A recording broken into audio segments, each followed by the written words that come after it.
Take us to the moment you found out the starting job was yours. Well, I prepared the way that I was going to be a starter the whole time, but Sweeney didn't tell me for sure until like Thursday. He was like, "Hey man, I'm going to give you a shot." I was like, "All right, man, that's what I came here to do." So I didn't come here to ride the bench for 4 years like I have the past couple. So it was good to hear that, but deep down I knew that I was going to be the guy running out there. And it paid off, because if I prepared like the backup guy, then I wouldn't be getting the results that I've been getting right now. So, yeah, it was a lot, but I was prepared, and yeah. Saying some of the stuff like, during the off season, there's so many questions about the punter. I mean, how much do you use that as motivation? I mean, it's kind of like Sweeney says, it's just fuel to the fire. I know how good I am. I know my potential, and that's nothing anybody can add to or take away. Kind of just like never let what's outside infect what's inside. Let what's inside affect what's outside. But you know, it was obviously you don't want to hear it, but it feels good to kind of prove people wrong, you know. But yeah, just a little fuel to the fire, for sure. Specialists, you talk about your time here. It's been a long time coming. And specialists are unique at practice because you kind of go out early. Then there's just a lot of standing around. You've probably done a lot of standing around or coming over here in the indoor facility and kicking and talking. Is it worth it now that you're getting your shot? Yeah, I mean, my first 3 years, it was a lot of that. Mainly, or first 2 years, mainly because we didn't have a special teams, like a specialist coach. Right. Because we just had Coach Spires, and he couldn't coach us like we can, like Coach Allen can now. So it's definitely a lot of sitting around, just getting in your own head kind of thing. Like not a lot of outside perspective, like, hey, try this. Hey, I think your drop's doing this, like we have now. And the past 2 years, it's been totally different during practice. Like I'm always doing something, and that's like been the joke of the facility the past couple of years. Is like, oh, y'all gonna just go sit on your butt during practice and not do anything? And I'm like, well, now we don't. Like it's, but it's definitely been huge having Coach Allen for sure. He's helped out tremendously. And off season for sure. Dawson Zimmerman, I don't know if y'all know who that is. He was a punter here a few years back, but I trained with him in Atlanta in the off season, and they actually came out together. They trained with a personal trainer whenever they were both coming out of college, so they both have a pretty cool connection. But for sure, a lot of work going on during practice, and it's 100% paid off for sure. And got to keep on earning it every week. That's been the main thing for me, is now that I'm starting to get results, I can't get complacent, and I got to earn it every single week, and I got to put in more work and more work and more work every week. That's the main thing for me. And I'm not a punting expert, so you can tell me where I'm wrong or all right. To me, the biggest difference in watching you and kind of the limited times we've had Saturday, the drop has been more consistent. The leg's always been there. The drop just seems like it's changed. Am I right, wrong? I'd say the main thing that's changed for me from the 5 reps I got in 3 years to the 5 reps I've got in 2 games is my mentality. Like when I went out there the past 3 years, I was scared crapless. I had no idea what I was doing. And it was mainly because I didn't have a coach who I could lean on, who's been to 3 Super Bowls, who's had 2 Ray Guy Awards, who knows success. He knows what it looks like. So having that to lean on, and having that, like, him telling me, like, hey, like, one of the main things that we've kind of came up with, or he told me, is just having mental cues.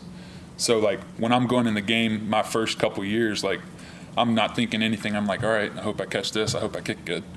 And now it's like, all right, I already know I'm going to kick it good. I'm going to focus on 2 things. I'm going to focus on being patient, and I'm going to turn the ball.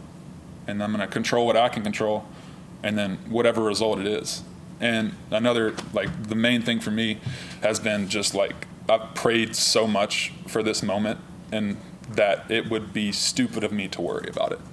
Like, you know what I'm saying? Like, I have like dove into that so much, and it's 100% paying off. But like I said earlier, like I can't get complacent. And I can't be like, all right, I got it now. I don't really need to worry about that anymore. I'm going to kind of do it myself. Like, no, like I have to dive into it even more and lean onto it even more. But definitely praying about it, like nonstop, continually, and then having like the mental cues. And like when I went in there for the LSU game, the first punt, I was like, it all hit me at once. I was like, all right, I heard my name on the big screen. I was like, all right, I'm the guy. Like, wow. But I didn't feel any like nerves because I knew I was prepared. And then ever since then, I've just like, I felt a presence and a calmness that I haven't felt out there before. And it's been very rewarding, to say the least. And is he on the sidelines, like after you make a kick? Coach Allen? Yeah. Yeah, 100%. You can go right to him and he can. Easily. Yeah. So what is his message to you after you make that first kick against LSU? Good job. Like, hey, that was your first one. They brought the house. We weren't expecting that. They rushed everybody. I hit I don't know, it was like a 42-yard fair catch. So could have definitely had worse punts. But it's just something to build off of for sure. He was, I couldn't tell you exactly what he said, but he was like, hey, the main things he asked is like, hey, what'd you feel? Like, did you feel it was outside? Did you feel your drop was inside? How were your steps? And then we go to the film, watch that a little bit, and then just build off of that. The main thing on the sideline for me is just to get in that routine of feeling comfortable, like in my 1.2 seconds that I have the ball, for sure. So you're talking about staying patient, and obviously when you were scared crabless before, were you just like going too fast? Because you were just... No, it's just because I hadn't been in the moment before, I think. I didn't know what to expect in my first 3 years because, I mean, Coach Sweeney and everybody wanted to get me in more than I did, but I just hadn't experienced it. So it was all new, and now that I've experienced it a few times, and I'm also like I was saying, leaning into my faith even more, and like I know that ultimately whatever happens on this football field doesn't affect anything like here. So having that presence and having that peace about it, like, all right, I'm gonna focus on, like, that's what me, Milt, and Coach Allen talked about, like our psychologist, like, I'm gonna focus on what I can focus on, and then let the result take care of itself. Like, don't be busy focused on the result. Focus on what it takes to get the result, and then the results will come. And leaning into that and trusting that has let me feel like peace out there for sure. While you were waiting those 3 years, was there ever a point where you considered maybe going somewhere else to get on the field faster? I mean, there was a little speck of it whenever Aiden said that he was going to come back for his 6th year, but instantly I thought, like, hey, like, Coach Sweeney bought into me when he didn't have to, and he bought into this guy who came to camp, who he didn't know anything about, who punted in front of him, he liked it, and then he offered him a scholarship. So I was like, you know what, I'm going to stay bought into him because he bought into me, and then it's paid off for sure. But gotta keep stacking days, and consistency is the main thing for me. Like, I've done it for 2 games, but 2 games isn't anything. Like, I got to keep on stacking days, you know, have the same mindset when it's high, have the same mindset when it's low. Just try to stay at a 5 and control what I can control, for sure. Jack, you said that first punt was big. Would it be fair to say, though, that the 50-yarder plus that you got off against LSU, then the penalty that really flipped the field, maybe was even more important? Yeah. No, after that first one, there was a flag on the first one too, I think, and it was like a 42, and I was like, well, if you think about it, I really netted 52 because it was a 42 with a 10-yard penalty.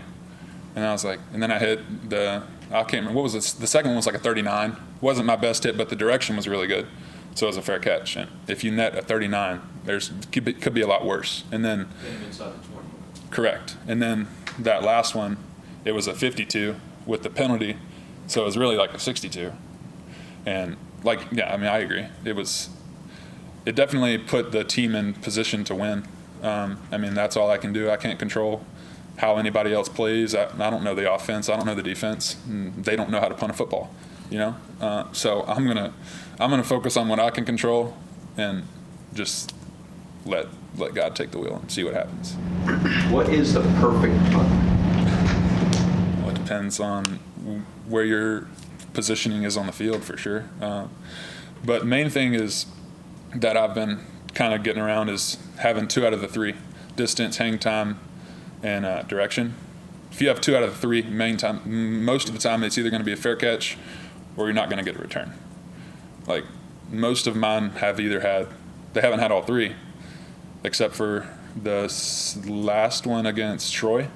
I think that's been my best punt so far. It was only a 43-yarder, but it landed right on that out of bounds marker. That's a no return. Nobody's mad at that.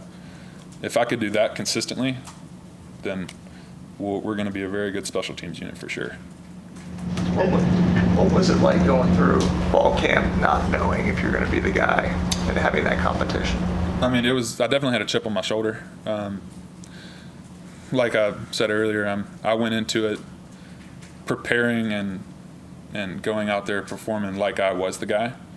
But it was definitely motivating because I got people trying to take my position, and anytime there's a competition, it's definitely like you're raising the bar for yourself. And I think competition is awesome because it makes like all of our punters are all really good, and we're all still getting better, and like we all push each other even better every single day. Like Charlie Reed came in here, like he could barely turn a ball over, and now he's hitting 7 out of 10 balls 50 yards every single time. Like we're all pushing each other to be better. Like Robert Gunn and Will have some of the strongest legs I've ever seen, and seeing that makes me want to, like, I'm like, all right, like if I don't have my crap together, they're gonna come in. So we just keep pushing each other and pushing each other, and that was all fall camp. So it was definitely nice to have the competition, but I went into it knowing that with the mindset of I'm going to be the guy, which definitely paid off.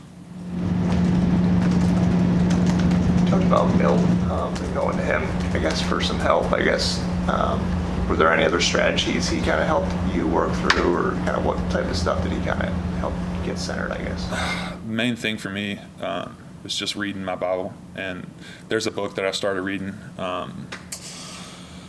It's about golf and life, but it's after reading it, it's very parallel to punting, because in golf you take it one shot at a time, and you have to flip the page every single time. And same thing with punting. Like, okay, I hit a 50-yard ball. Guess what? That's not going to translate over to this one. And it, like the book, it goes through like you got to like refocus, have a routine, and then there's 2 other R's I haven't gotten to yet. But definitely, like I've been going through. Right now, I'm going through Acts in the Bible, and I just finished Galatians and a few other books. But reading that and praying about it has definitely like settled me down, because like I was saying earlier, like I've prayed countless times for this, and I know people are too. Like there's no reason why I should fear, why I should go out there and worry, because like it's God's will is going to happen, and His will is way greater than mine. Like I can't fathom what He has for me, and that's something really good to look forward to. Is that kind of reinforced now that with you guys going on the road to face Georgia Tech this weekend? Is that your belief in your faith and things like that? 100%. That's a foundation for me. Like I can't do anything without that. But I did punt over the summer with Georgia Tech's punter Marshall Nichols. He's a dog. He's really good. So it'll be good to see him. Hopefully I don't touch the field at all, and he touches the field a lot Saturday. So yeah, for sure though, I've made it a routine that I try to get into both every day, but definitely that Friday night, Saturday morning ish. Maybe not this Saturday morning because it's a noon kick, but definitely like diving into that and like having a calm spirit, having a calm mind, and just trying to soak everything in and get a peaceful mind for sure. And obviously punting's not just you. I think you've got Flo as the snapper. You have to trust your up guys, whoever the safeties are. You feel comfortable with that? 100%. Did y'all see Wade Woodaz and Flo flying down on that last one? Dude, perfect form, like perfect flow. What punt? I think it was the first punt of last game. We were on left hash, backed up a little bit, and I could have been a little better on the direction, but it was outside the left hash. Flo's job is to make him choose away. So if the returner was here, him and Flo were right neck and neck. I don't know why they didn't block Flo and Wade. Like, why would you not block Wade? They doubled almost everybody but Wade and Flo. And then Flo made him pick a direction. He picked that way, and then Wade tackled him. Like, I think we have the best athletes on the team, on the punt team. And then I got some really great protectors. Ain't nobody touching me. But if that time comes, I have to strap it up. I used to laugh with Dawson because Dawson didn't want to hit anybody. No.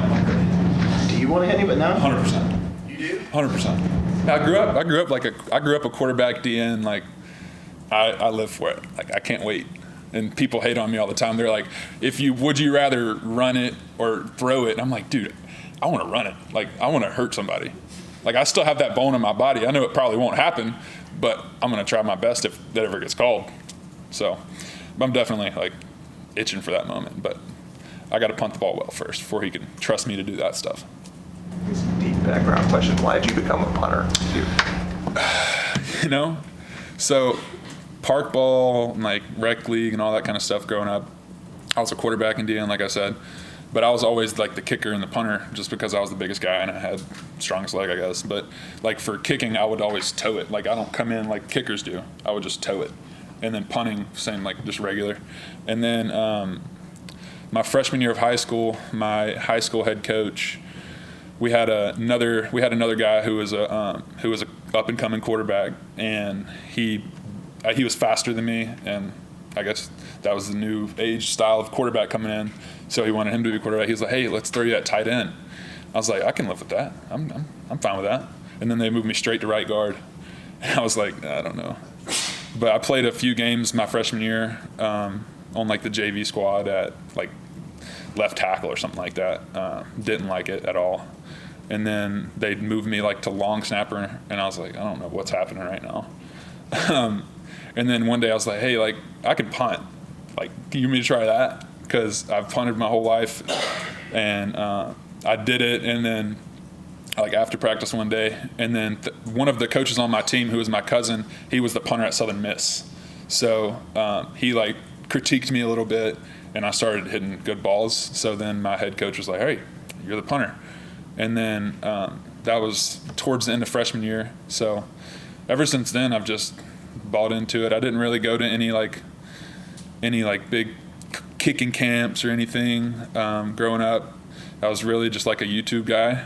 Like, just try to learn as much as I can at practice from my cousin. And I went to like 2 or 3 camps out of all of high school. Then I went to like the big name camps for kicking is Cole's Kicking. But like me and my family, we didn't have enough money to go drop $500 on a camp and spend $300 driving. So we went to one rankings camp somewhere in Georgia.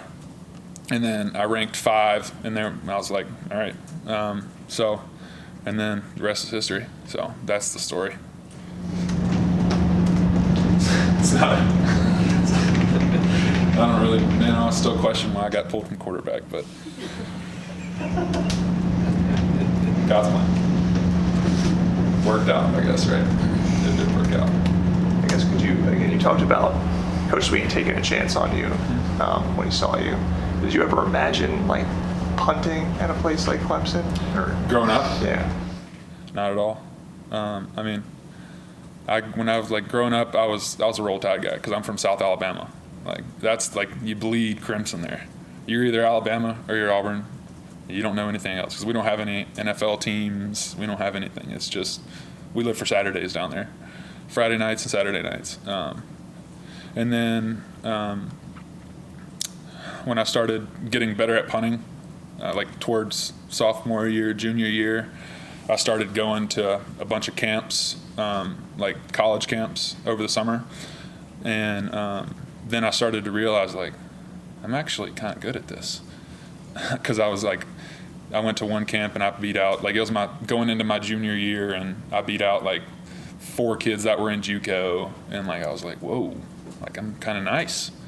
And then I started getting looks from like few decent sized schools.